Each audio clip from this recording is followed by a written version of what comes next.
So Learning Unit 6 is on thermochemistry. We're going to have 4 skills that we learn about in this chapter, in this learning unit. And the first one is going to be fairly introductory. It's going to have a lot of qualitative components to it. It's going to teach us a lot of the important skills to think about as we move forward into the other 3 more applied skills. So this first skill we're just calling energy, and then enthalpy, which is a term that we'll use to describe some aspects of this unit.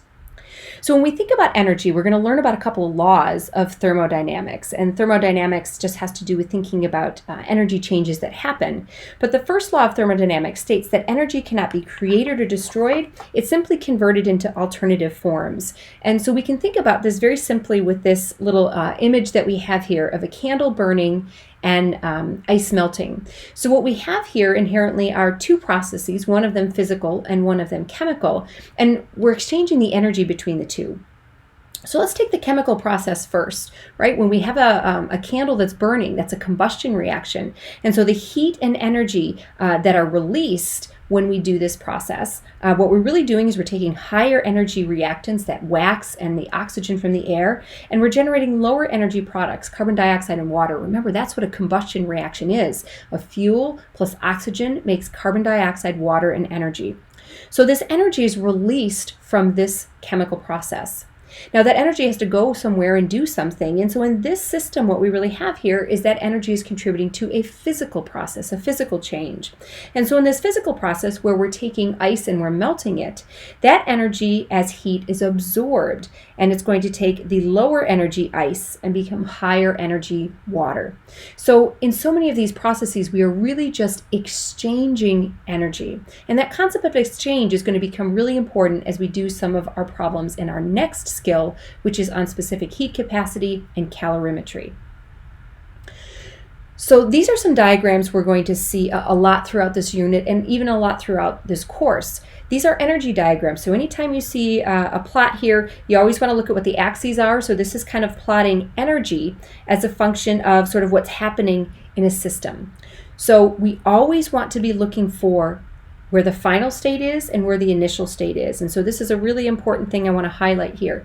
Anytime we're doing processes, I want you to think about final minus initial. So final minus initial, final minus initial.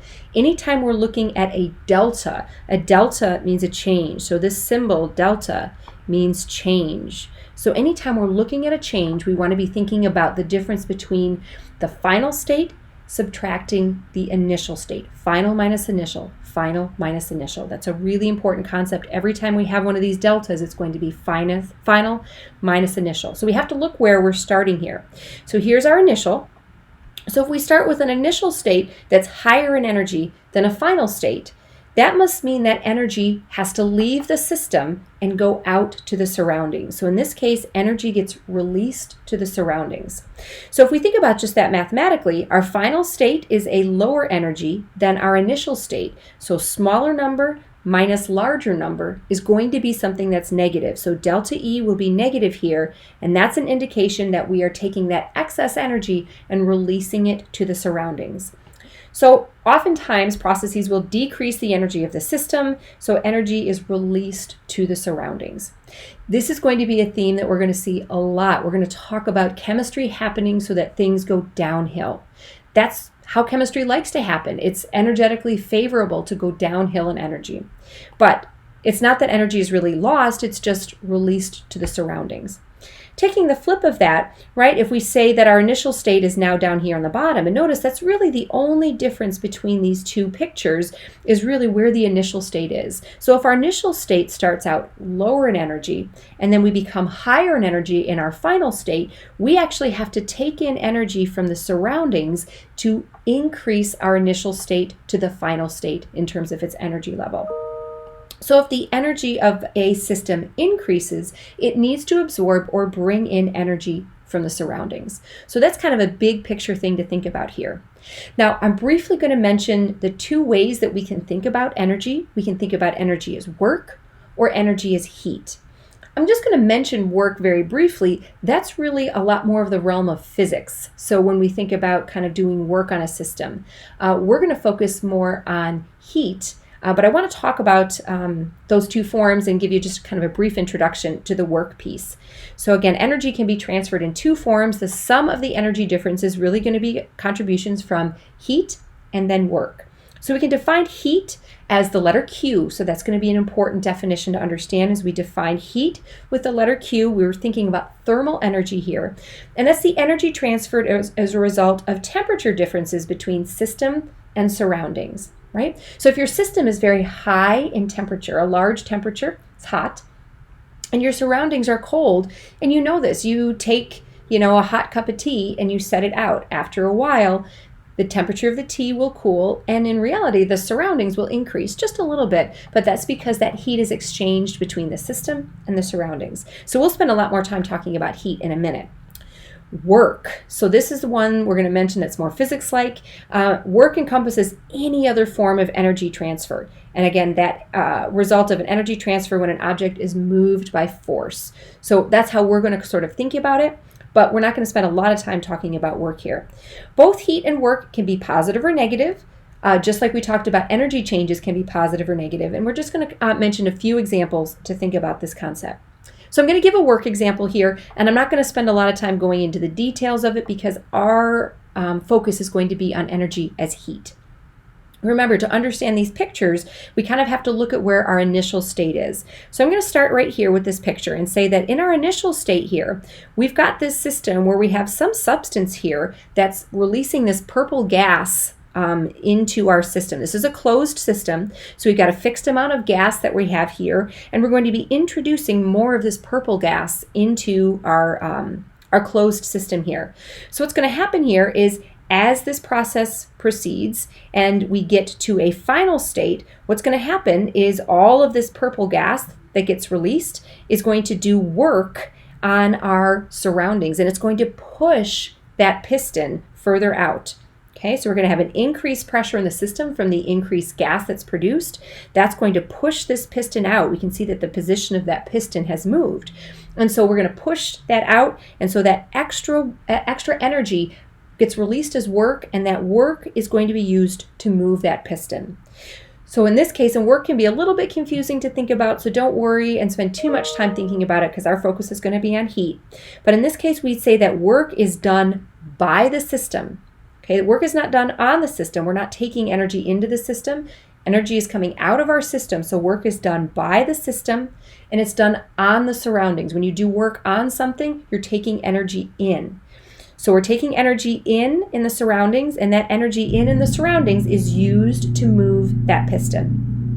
All right, now remember, these two pictures are related, and so what we're going to do over here is we're going to start now. Our initial state is going to be over here with this low energy system.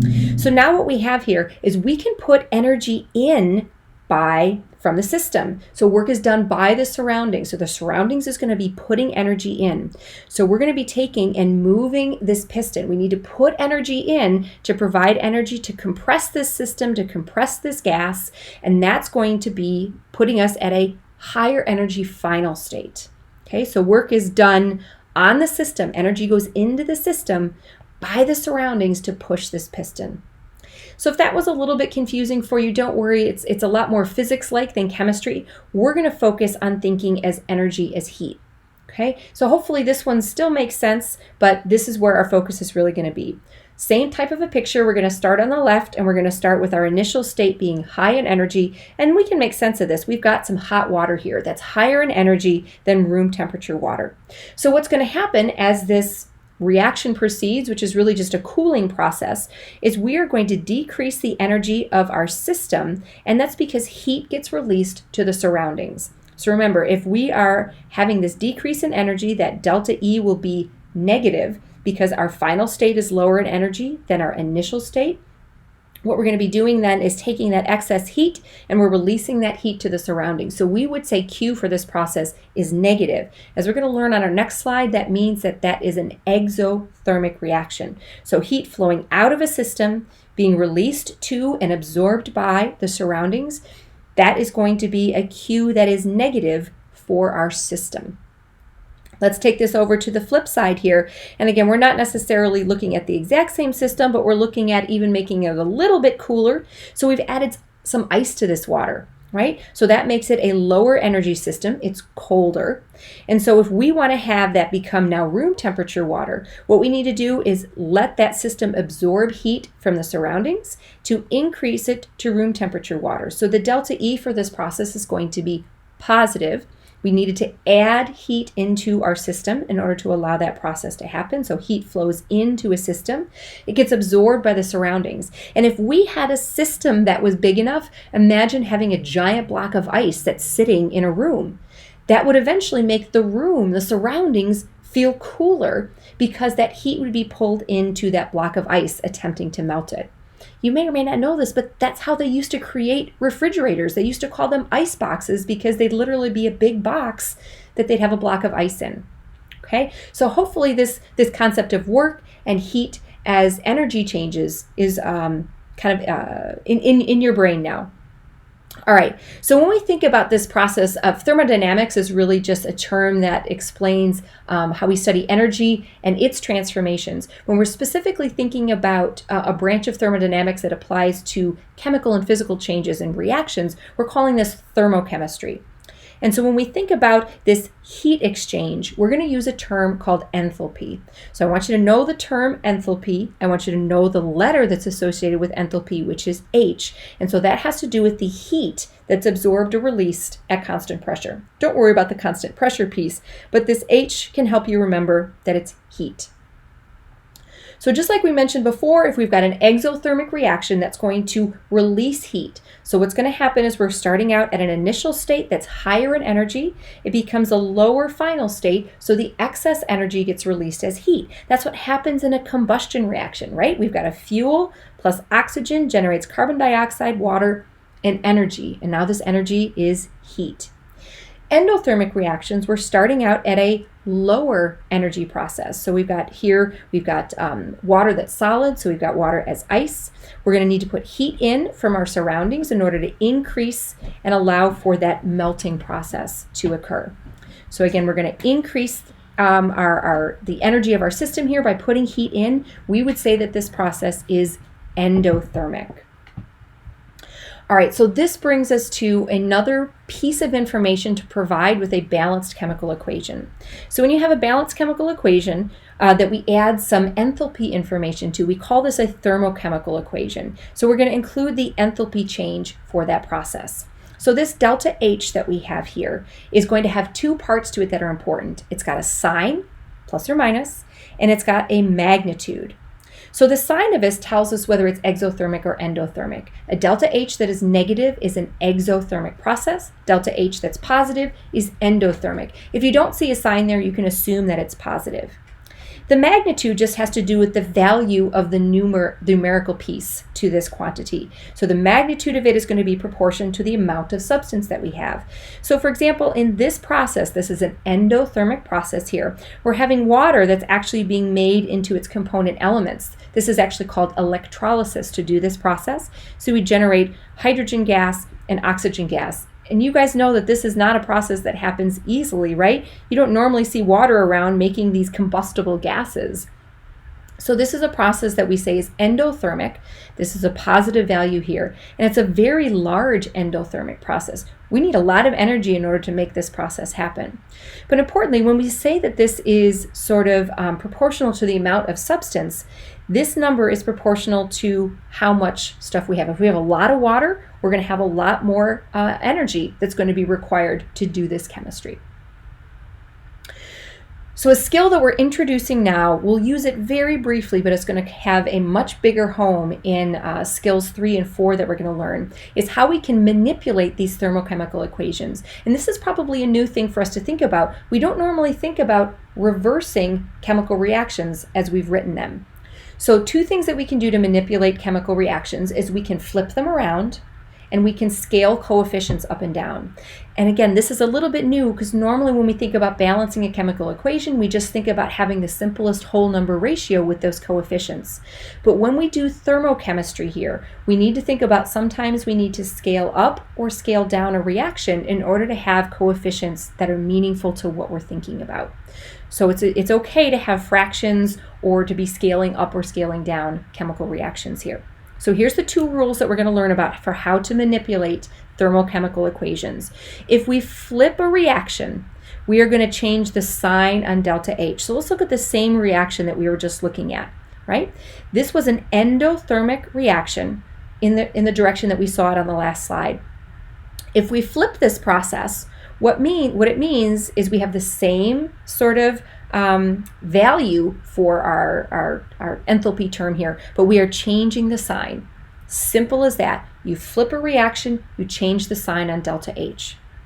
The second rule has to do with changing the magnitude. So if for some reason we needed to scale up or down a thermochemical equation, we need to accordingly scale the delta H value. So here's the equation again we had on our last slide there, which is how we think about writing a balanced chemical equation. Simple whole number ratios. But what we're going to see here is sometimes we're going to need to scale things that might have fractions as coefficients, and that is okay for this process. So don't worry about that. But what we need to do is, for example, if we need to scale all the coefficients down by 2, we need to scale everything by half, we need to scale this delta H value. Notice that we didn't change the sign on it because we didn't flip it. But something that can happen is you can actually flip and scale a reaction.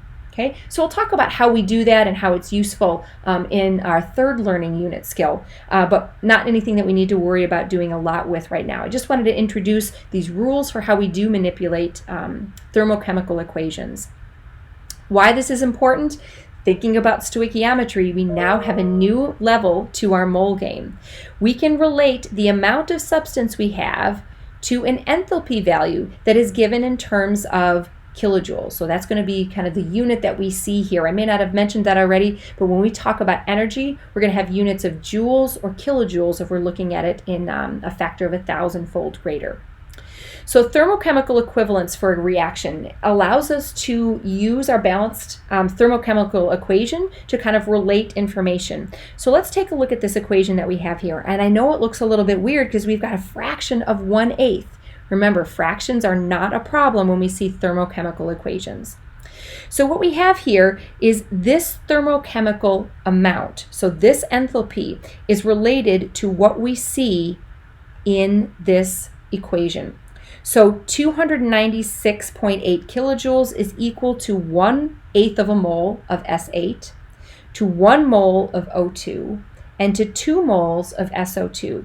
So hopefully you see how this works. If we've got a thermochemical equation here, we can take this value and equate it to the coefficiental amounts that we have of each of these substances. So we can relate this amount of energy to 1/8 of a mole, this amount of energy to 1 mole, this amount of energy to 2 moles. Okay, so it creates a new bridge between moles and a quantity. So in this case, it's going to be moles and heat. So our mole game board just got a lot bigger, right? Think about the things that we know about moles. We can convert moles and mass using molecular weight. We can relate moles and number of entities by Avogadro's number. We can relate moles and volume using molarity. Right? So those are some of the big ones that we've talked about already. Our last learning unit, we talked about how we could relate moles and information about a gas, pressure, volume, temperature, using PV equals nRT. And so our new piece is now relating moles to heat using a balanced thermochemical equation. Okay, so we're going to be doing stoichiometry problems here. Again, stoichiometry, one of those themes that kind of doesn't go away. All right, so that's our first skill here in our 6th learning unit.